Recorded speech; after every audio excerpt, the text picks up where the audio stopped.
succeeds in taking French territory in Africa and French trading posts in India. When Spain sides with France, the war spreads to Spanish possessions in the Philippines and elsewhere.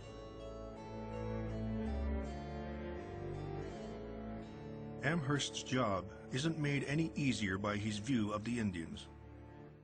Though Indians were crucial to him in delivering the French surrender, Amherst has little regard for what he calls the savage enemy. Amherst orders a series of reforms. He restricts Indian access to ammunition, and to save the empire money, he curtails gift-giving, a time-honored custom. His aim is to transform the Crown's relationship with Indians from that of powerful allies into master and subjects. But the Indians do not see themselves as subjects, and they are wary of further encroachments on their land. They see the British building a tremendous stronghold called Fort Pitt on the forks of the Ohio, despite the Treaty of Easton, which promised no British settlement west of the Allegheny Mountains. There's growing talk of war. William Johnson, the Crown's superintendent of Indian affairs, is one man who appreciates that a war with Indians is something Britain can ill afford.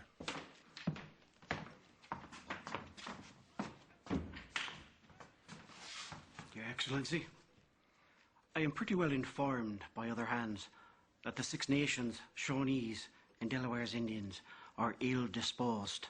Mere bugbears. I am persuaded this alarm will end in nothing more than a rash attempt of what they've been threatening for some time. They say we mean to make slaves of them by taking so many posts in the country. I am fully convinced that the only true method of treating those savages is to keep them in proper subjection and punish, without exception, the transgressors. Good day, sir.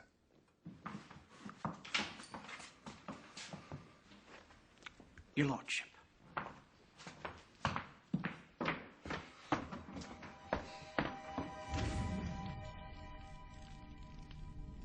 Bonjour, Luigi Nishna, Paddock. Brethren, the English have treated us with much disrespect. In 1763, an Ottawa war chief named Pontiac uses powerful religious ideas to stir his fellow Indians to action. The Master of Life took Nowland by the hand and gave him a fancy hat. Pontiac tells them of the visions of a Delaware Indian prophet named Nowland and his encounter with their creator, the Master of Life. The Master of Life spoke to him. This land that I created was for you and no one else. As for those who came to trouble your lands, Nowland said, drive them out. Make war upon them.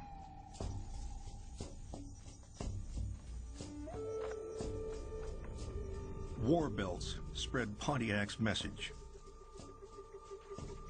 Indians who once played the two European empires against each other now band together against the British. This would be a new war.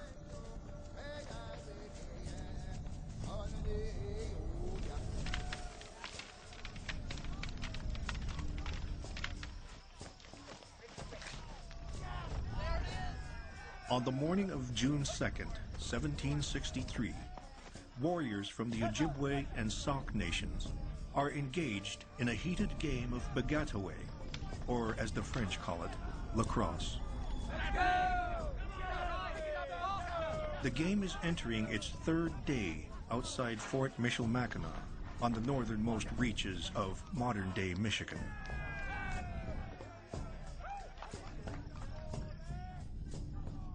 We know of the game that day from the writings of one of the first English traders to venture into the territories, Alexander Henry. I did not go to see the match, which was to be played outside the fort, but rather employed myself in writing letters.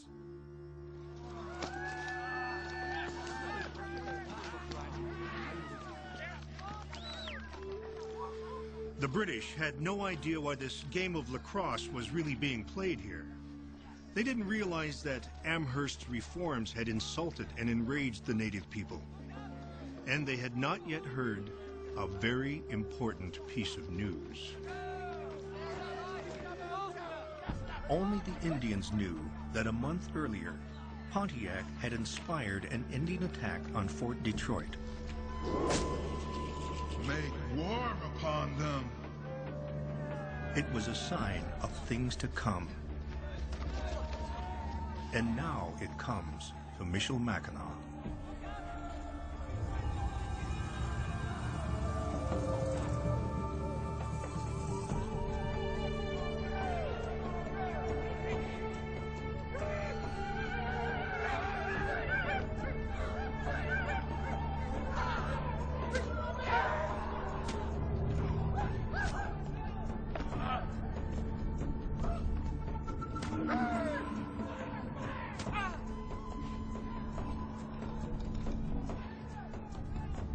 Going instantly to my window, I saw a group of Indians within the fort. They were furiously cutting down and scalping every Englishman they found. The dying were writhing and shrieking under the knife and tomahawk.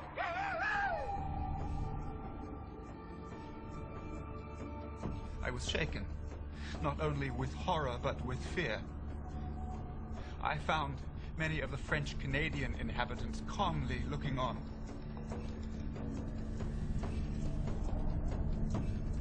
The attack at Michilimackinac would be repeated as one British outpost after another falls to the Indians, and this new war spreads across the land. Under Amherst's command, the British managed to lose all but 3 of their major forts in the backcountry to Indians inspired by Pontiac. Hundreds of soldiers and thousands of civilians are killed or taken captive.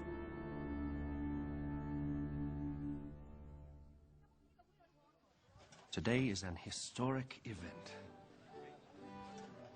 Gentlemen, a toast. Cheers.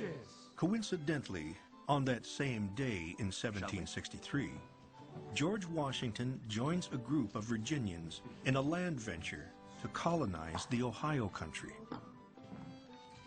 They seek a land grant of nearly 4,000 square miles. Washington and his partners hope it will bring them wealth and the status they crave as English gentlemen. But there's a problem.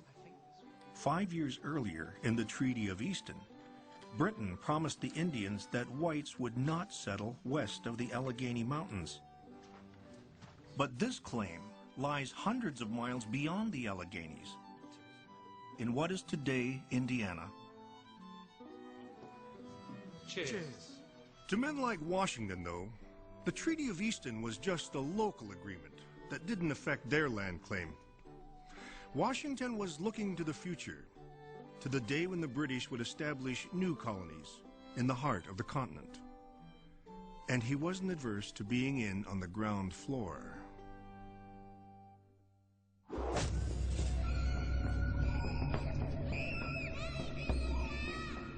Pontiac's war rages on, and Britain loses control of the frontier.